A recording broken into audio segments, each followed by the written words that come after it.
Okay friends, one of the first things you want to do to get started on this job is to safely raise and support the front of the vehicle so the wheel's off the ground. After that, remove all 5 of your 19mm lug nuts and then the wheel.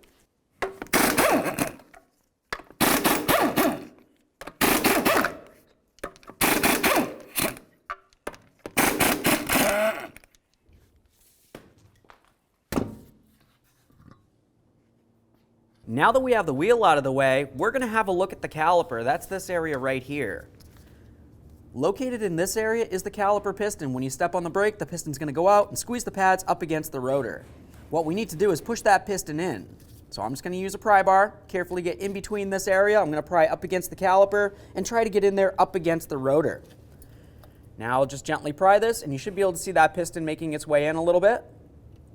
Now at this point, if you look inside here, you can see the caliper piston and you can see that brake pad. I can go ahead and move this around. That tells me I should be able to get this caliper off of here. Now we can go ahead and start taking the caliper off the bracket. To do that, I'm going to come right here to these 15mm headed bolts and we can remove the pair. There's one down bottom and one up top. What you're going to notice for these is these pins actually go all the way into this area right here. So if it feels like it's very hard to turn, more than likely it's due to the fact that the pin is stuck in this area. Okay. That one's nice and loose. I'm going to leave this in here so the caliper can't move around on me while I continue on to the other one.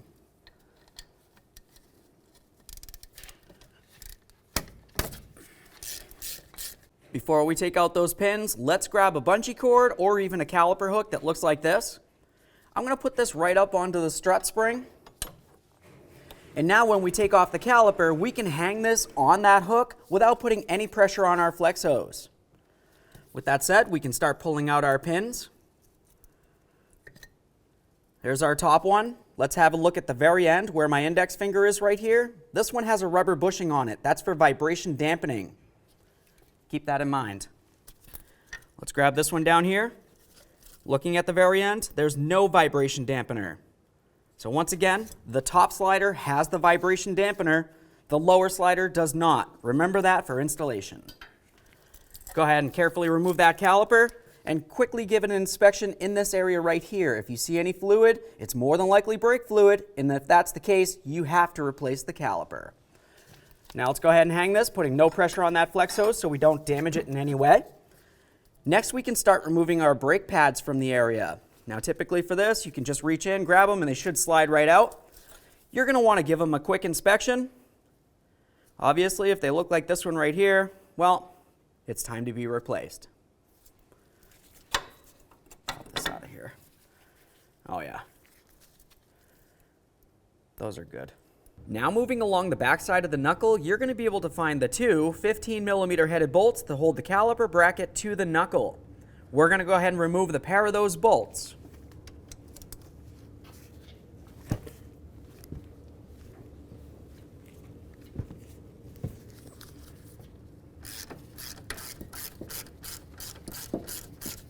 Just like before, once we get the first bolt loose, we're going to go ahead and leave it in just a couple threads. That way there we can fully remove the other one without the caliper bracket moving around too much on us.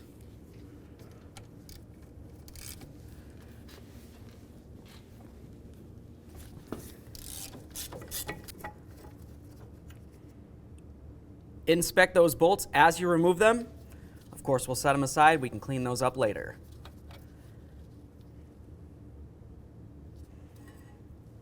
Remove your caliper bracket, set it aside as well. Now we can go ahead and get the rotor off of here. If it's stuck on the hub, generally I like to hit along these areas right here, but being very careful not to hit up against any of the studs because you don't want to damage the threads. Let's get that right off of there, inspect it, set it aside. Let's continue on to using a 34mm to remove our axle nut. Now if you're using a ratchet to try to remove this, you might notice that this wants to spin on you.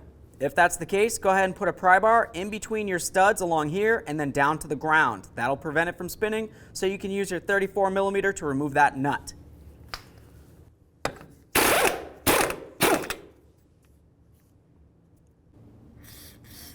little bit of penetrant. Now let's use a hammer and punch. We're going to come right into the center area of the axle right here and give it a couple loving bonks to break the axle free from the wheel bearing. Once you're sure it's broken free, we can continue.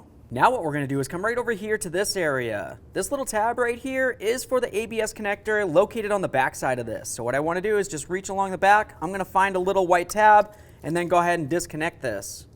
Here's what the tab looked like. Just go ahead and pull up on that a little bit. It will disconnect. After that, give it a quick inspection. Make sure you don't see any funny colors. If you do, it's corrosion and it would need to be dealt with. The next thing that we're going to do is make our way right up here to where the knuckle connects onto the strut. You're going to find two bolts that come through from the front to the rear. On the back side, there's going to be a 24mm nut that you're going to remove. But I'm also going to mention on this side right here, you could hold this with a 21mm wrench, but overall it is splined and it should not spin while you're removing that nut. It's completely up to you what you want to do.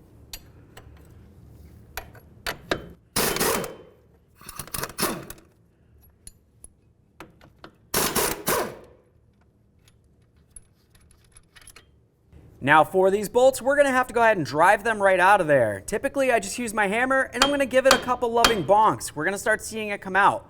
If it seems like it's stuck in there, you want to be very careful not to damage the threading area on here. If you do, you're not going to be able to get your nut back on there, so just keep that in mind. If you wanted to, you could use one of your original nuts. We'll go ahead and put it on here, so it's pretty much flush. And now you can give that a couple loving bonks. That's going to help protect the threads.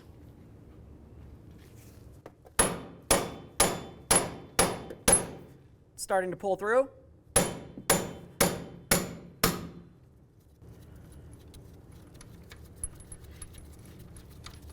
Now that I've got that top one loose, I'll leave it just like that. Do the same down here.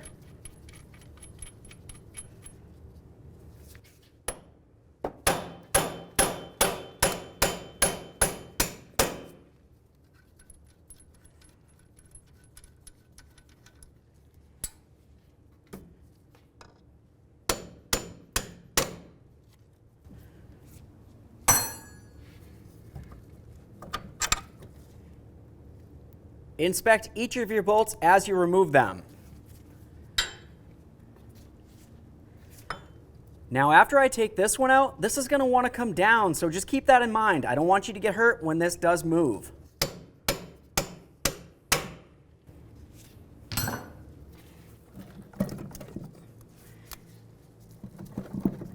If it seems as though it's stuck in there, we're just going to go ahead and turn this counterclockwise to de-thread it from the area.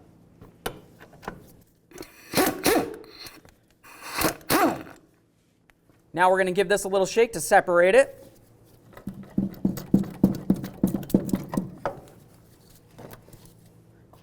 Now let's push the axle through the wheel bearing and draw this down to separate the two.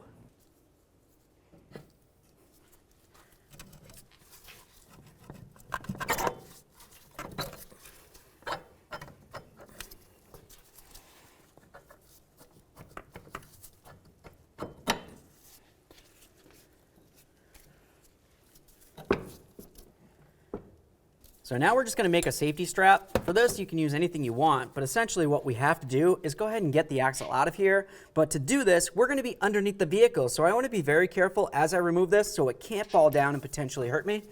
Just going to use a strap. We'll put it right up on here. Now we can continue. The next thing we're going to do is use a pry bar, and we're going to start separating the axle from the transmission up inside this area right here. This is easiest to do from underneath the vehicle with a small pry bar. Of course, you're going to want to have hand and eye protection at all times, as you should, and of course a collection bucket under this area. I'll just take that pry bar, I'm going to get in between the axle and the transmission and gently pry. There we are. Go ahead and get that safety strap off of there. Now we're going to try working the axle out of this area. Sometimes you just have to shift things around a little bit. There it is, friends. Now with the axle out of there, we're going to pay attention to this area right here. You can see the shaft that comes out of the transmission that the axle needs to slide on. Right behind that, you can see a seal. That seal is considered your axle seal. That holds transmission fluid in your transmission. If that seal looks like it's torn or worn or damaged in any way, now's the best time to replace it. Otherwise, I'm just going to go ahead and wipe it down and we can continue. All right, now it's time to install our brand new axle. Let's go ahead and turn it to the point that's going to go onto that transmission. I'm just going to put a little bit of copper never sees on there. Now we can start installing it into the vehicle.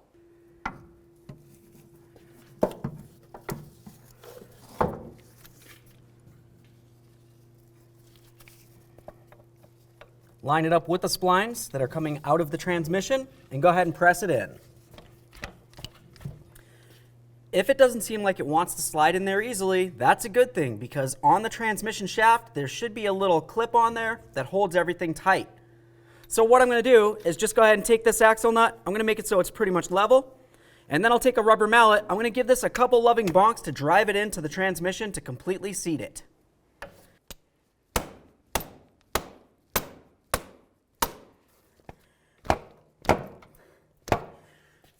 Okay. Now once you feel as though you have it in, just take a quick peek. Make sure it's completely in up against that transmission. After that, we're going to reach inside here, try to grab onto the inner portion of the axle, and try to pull it out and away from the vehicle. If it pulls out and away, it's not locked in and you're going to have an issue. Oh yeah, that's tight. Remove your axle nut. Now we're going to continue with some copper never sees inside the bearing hole where the axle is supposed to go. So I'm going to take a rag, put it along the back of the hole here so I don't get any overspray. We'll coat those splines. Now we can take this axle shaft, we're going to put it right into the wheel bearing hole here. Go ahead and turn that, we'll get everything lined up. As we start bringing this up, we're also going to be putting the knuckle into the strut right up along here. So just keep that in mind. We're going to start pressing it in, and then we can take our 2 mounting bolts that go in right here, start them in. Sometimes you just have to give this a little bit of a twist, give it a little wiggle. There we are. So now we're going to need to line up these holes. As you can tell looking at this, they're a little bit high up. Either you can come in here with a pry bar, gently start pulling this down until it lines up, or even just take a screwdriver or whatever you have and just essentially shove it in and move things around as needed. Thoroughly inspect your bolts. If it looks like the threading area needs to be cleaned, it's a good time to do it. After that, we can go ahead and start putting these in.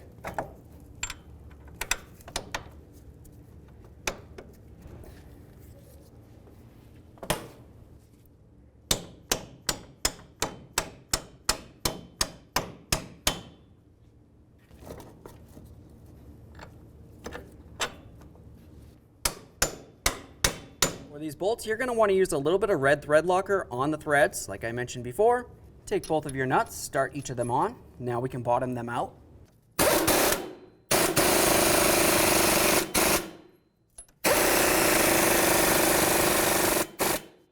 Once you have them bottomed out, torque each of these to 136 foot-pounds.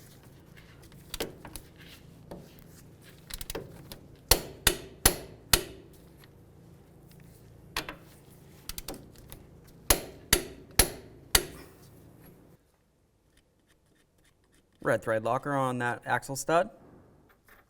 Go ahead and start on your axle nut. Now the next thing that we're going to want to do is go ahead and bottom out this nut real quick by hand with a ratchet. And then we'll get it closer to the ground, put a nice bar going across, and then we can torque this to 118 foot-pounds.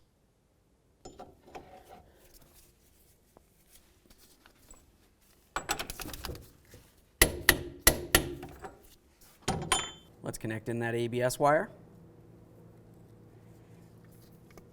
Listen for a click, give it a tug, make sure it's secure. Let's go ahead and clean up the mating surface of our wheel bearing hub.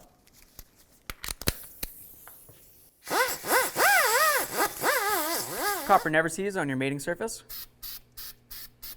Now I'm going to be replacing my brakes, but if you weren't, you would of course want to be having a look at the backside right here, which is the mating surface that's going to go up against your bearing. Go ahead and sand that down so it's clean and free of any of this debris. Now we can get our rotor on here. Once you have it on, typically I just use one of my original lug nuts. We'll just go ahead and bottom this out on here to prevent the rotor from moving around on us while we continue. I went ahead and cleaned up the caliper slider pins. I'm going to go ahead and set these aside before I lubricate them. We'll do that in a minute. The next thing we're going to talk about is the caliper itself. Looking at ours, you can see that we have a lot of rust buildup on this. It's very important to make sure you get the majority, if not all of that off of there so it doesn't fall into the brakes.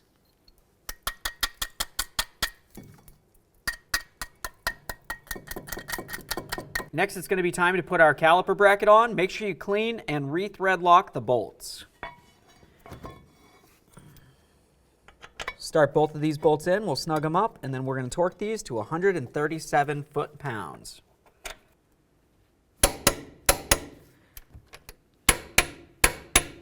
Now it's going to be time to insert our brake pads. Now looking at the inner pad, you're going to be looking for this tab right here. That's the wear indicator. Let's take that pad. We'll put it in position. Just pretty much slide it right into that bracket.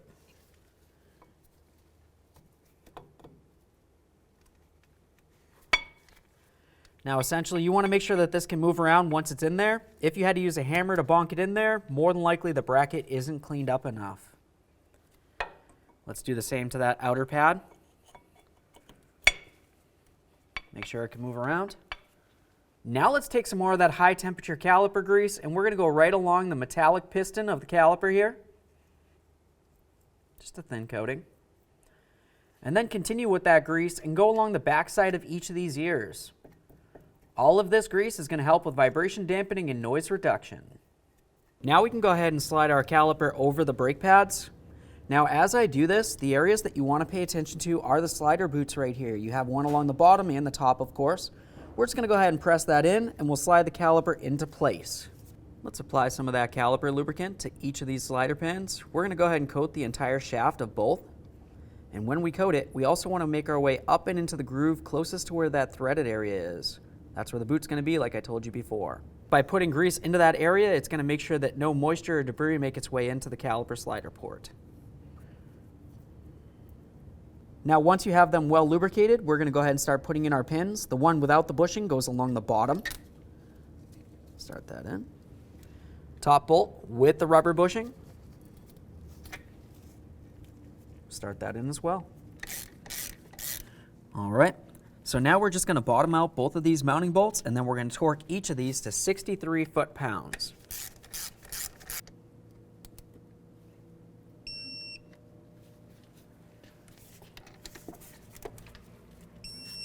All right, so let's just double check everything we did, make sure that the brake flex hose isn't twisted and everything's nice and torqued.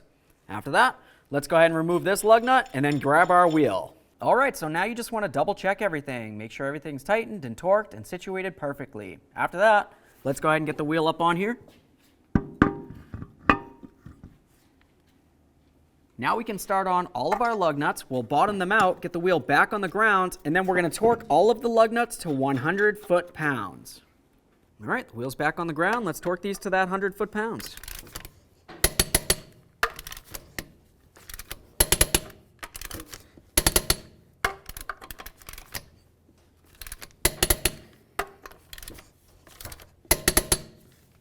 Torqued. Okay friends, we got our axle in there. What's left to do now? Now you're going to want to go ahead and hop inside the passenger compartment and pump up that brake pedal till it's nice and firm. Go ahead and pop your head underneath the hood and double check that master cylinder. That's where your brake fluid is. Make sure it's full of .3 brake fluid right up to that maximum line. Close the hood, take it for a road test, make sure you don't hear any funny noises, and get yourself down to your local alignment shop. Thanks.